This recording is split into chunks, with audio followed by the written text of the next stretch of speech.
Hello, everyone. Hope you're having a great time. I would like to thank EC Council for this opportunity.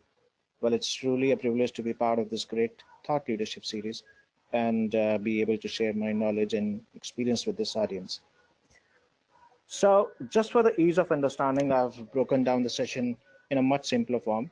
We will first begin with defining what threat intelligence is, and then going further to do a reality check of whether today's threat intelligence programs are really effective, and if not, what's not working. We will then finally wrap up the session with learning the strategy on how to create an actionable threat intelligence program, and we'll also look at some guidance and blueprint. So without any further delay, let's just get started.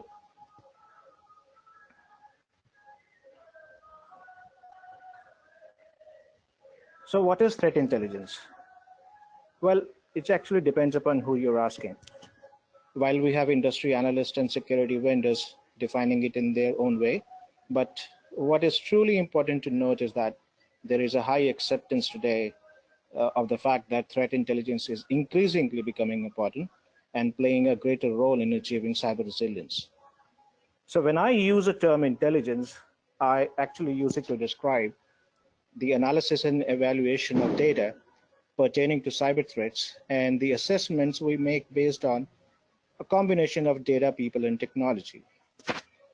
So what I essentially mean is that in the context of cybersecurity, it is about evidence-based knowledge of an emerging or an existing threat that can be used to make informed decisions about how to. You need cyber threat intelligence. Well, cyber threat intelligence is essential. If we look at today, the evolving and future threat landscape is composed of professional attackers with persistent tactics and sophisticated tools. And believe me, this reality won't de-escalate anytime soon. The global threat landscape is vibrant and it's actually rapidly maturing. The bad guys don't pay attention to borders. So cyber threat intelligence, when in the hands of cybersecurity team, can actually help organizations take actions to protect their critical assets. And in the boardroom and on the battlefield, cyber threat intelligence provides leaders with the context and with which they can make some strategic decisions and possibly future investments. Since we talk about emerging threats, so let's just understand who these threat actors are and possibly their course of action. So if you look at the life cycle of a threat begins with the recon, which is truly important to gain an understanding about the target and have some intelligence to develop attack scenarios and identify what works best in the target threat surface. So once an attacker has developed the attack scenarios and exploit approaches, they will find their way in by manipulating users, exploiting vulnerabilities in systems, and so on. Now, during this stage, when they start exploring the targeted area, or you can call them as crown jewels, if they find any motivation to stay longer, they will stay. And if that compromise isn't detected, they will take increasing control over the environment and possibly move laterally towards their target, possibly taking control over the accounts and systems until they actually attain their target, where the biggest damage is done: exfiltration, corruption, disruption, etc. So if we can stop the attackers after the initial compromise, we can definitely prevent the damaging breach. So let's just look at the value of threat intelligence. Well, threat intelligence brings the value at both strategic and tactical levels. When I say at a tactical level, it actually helps with proactively detecting or defending attacks before they happen. At the operational level, it actually helps organization with improved situational awareness, improved internal security systems, reduced incident response time through contextualization of the event, and then intelligence stored in the knowledge portal. And obviously a much more intelligence driven patch management process, which is really very essential. Now, at a strategic level, if we look at, it is an improved organizational situational awareness. You know, it's not about only the technical aspect, but now executives, the senior leadership can understand the relevant threats and appropriately, allocate the resources where necessary. It also provides an improved internal and external communication with top executives, possibly with board members, and about the risk to the business, the probable actions of adversaries in the future, and the return of investment which they are putting into the security budgets.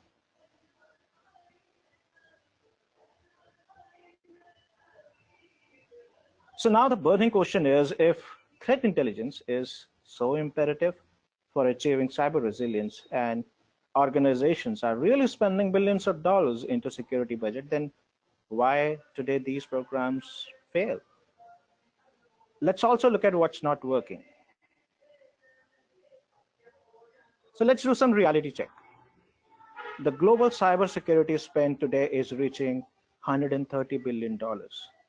But unfortunately, we still hear breaches in the media now every day. Well, the problem is that the spend is largely on the pointed solution, possibly to do the right job, but unfortunately, what we end up doing is just creating some more threat data sources. These threat data sources are not interconnected. And when you do not have an interconnected architecture, obviously the contextualization becomes impossible. That is very well needed to create an intelligence that can be communicated and shared across various stakeholders to make informed decisions. What this leads to is that the decision making and prioritization happens in isolation without having the complete context of the problem. So in a nutshell, largely today's defense in depth approaches still remains a siloed philosophy. Well, let's take a look at it more deeply. If we just step back and analyze some of the biggest breaches in the past, they all had well-funded security budgets, had great product lines to defend, and also had staff to maintain a security posture. So why did they got breached? Well, firstly, well-funded doesn't mean well-defended. The good thing about the pointed solutions or the product is that they are mature in doing what they're supposed to do. They do provide enough data for anyone to consume. But look at a situation where you have numerous threat data sources and each of them expecting an analysis. This actually creates a lot of data noise, and most of the time analysts will fail to recognize the real threat.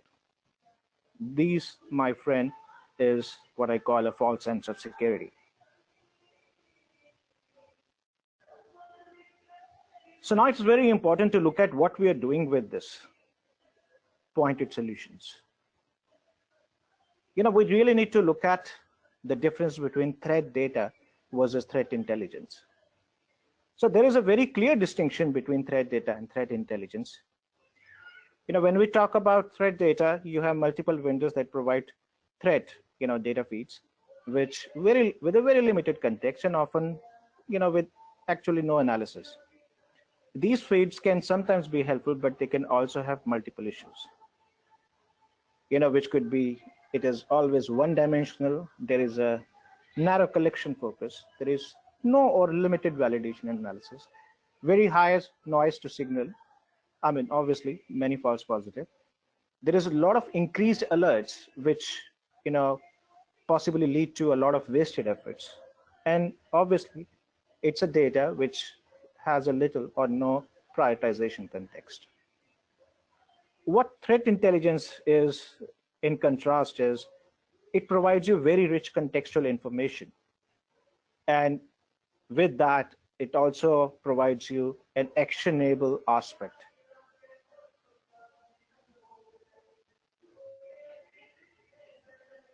So now that we have covered the what and why, let's look at how you can achieve an actionable intelligence and where you need to begin. So before we dig into that, let's just understand what an actionable intelligence is.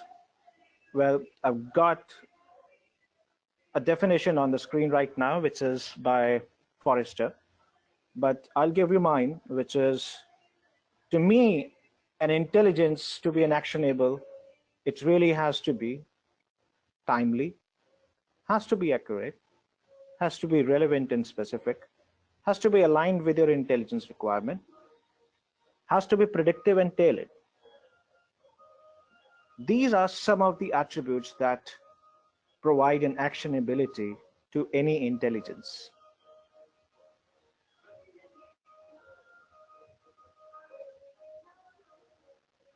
So how should an organization strategize to make intelligence actionable?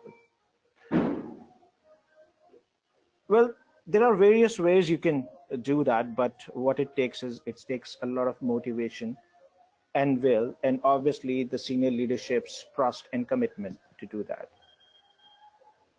Any organization should actually start with enabling a holistic shift from technology-based decisions to threat-based decisions. What I mean in that sense is that whatever you do, have a threat aspect to it. Put the threat aspect back into the risk equation. That is more important. Add a context and prioritization to every technical environment and observation. It is very crucial you do that. Redefine the workflows from being reactive to highly proactive. And then finally, ensure there is an enterprise-wide connectedness and sharing. Sharing is truly important in the sense that, once you define what you're gathering and collecting and analyzing, you can create a central repository where you can have all the threat intel that can be easily shared with the relevant stakeholders and even with the communities that require. And once you do that, there is other aspect to it that you should also look at, is that what I just mentioned would actually require you to really know your environment very well, in terms of your assets, your infrastructure, your personnel, your business operations, your weakness and entry points. And once you create a threat intel, you should know how to apply threat intelligence, where to apply, which possibly when I talk about that is basically your capabilities. And then how and who to communicate to. That's very important. And then the sharing strategy. What you need to do is to define the sharing strategy, which can be based on different parameters. Could be what you're trying to share, whether it is sanitized. You should have a targeting sharing model.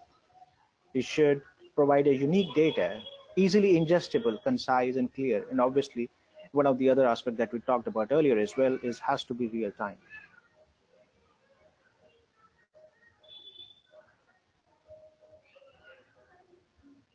So this guidance that you're looking today is actually a result of a lot of experience that I had with working on some of the large threat intelligence programs. So what happens is you start with planning, basically establishing the priority intelligence requirement and link it to the possible adverse reactions, both strategic and tactical, with the assets that can collect on or mitigate adverse reactivities.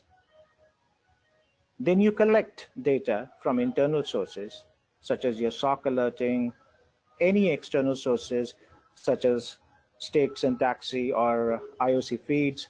You can also look at the indicators from open, deep, dark web, and technical and political open sources.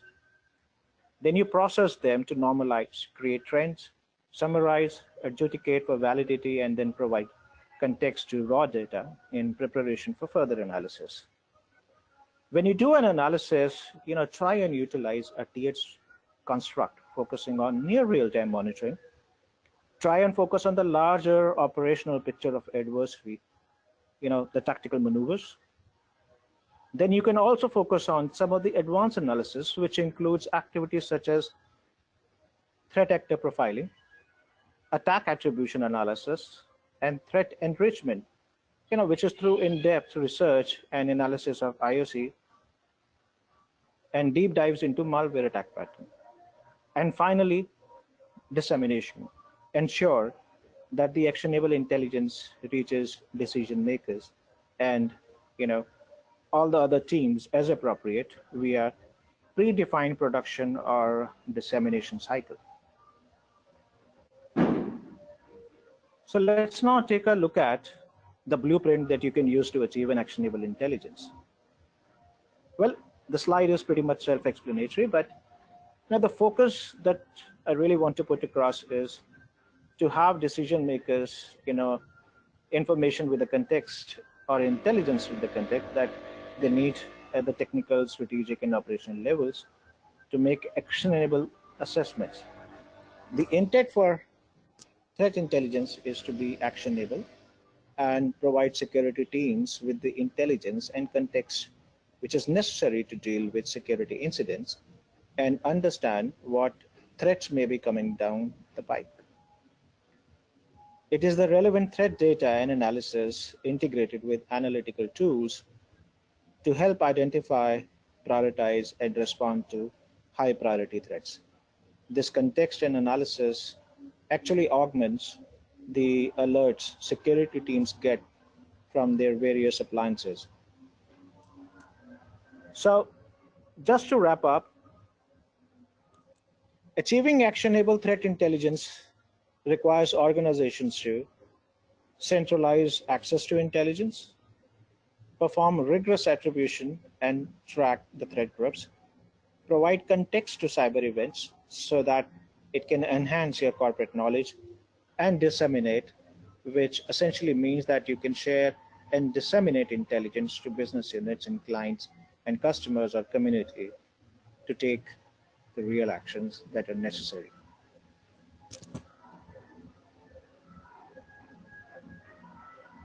Well, thank you so much and appreciate for participating in this Cyber Talk series. I hope this was informative and provided some understanding that you can take away today. The session is now open for Q&A. Well, your feedback is really important, so feel free to share that across. Thank you.